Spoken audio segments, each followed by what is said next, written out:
thank you. I welcome you, my dear friends, to our Voice of His Kingdom weekly devotion.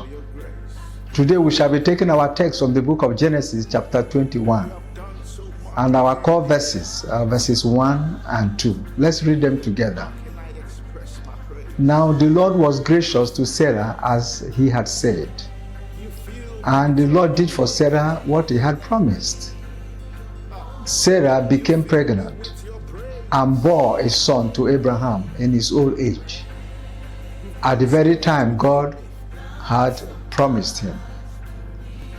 The Lord had promised Abraham a son that will come from his own loins, who will be his heir. It seemed impossible at the time because both Abraham and his wife were well advanced in age. Abraham was about 100 years old, and Sarah at that time was about 90. However, in Genesis 18 verse 10, the Lord said to Abraham, I will surely return to you about this time next year, and Sarah your wife will have a son. Then here in Genesis 21 verse 1 and 2, the Bible tells us that God's promise to Abraham came to fulfillment.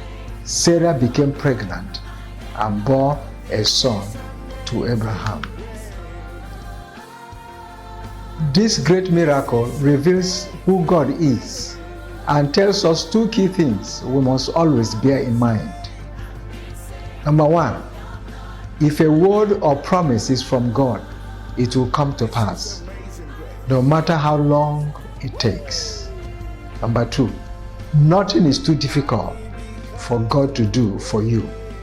Mark 10:27, it says, Jesus looked at them and said, with man this is impossible, but not with God.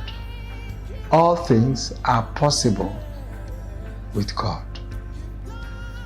Now it also tells us how man's attitude should be towards God and his promises. In Romans chapter 4 verse 18, the Bible tells us about Abraham. It says, against all hope, Abraham in hope believed, and so became the father of many nations. Just as it had been said to him, so shall your offspring be. So, my dear friends, just like our father Abraham, let us hold fast to God's promises today and always. God bless you, and thanks for watching.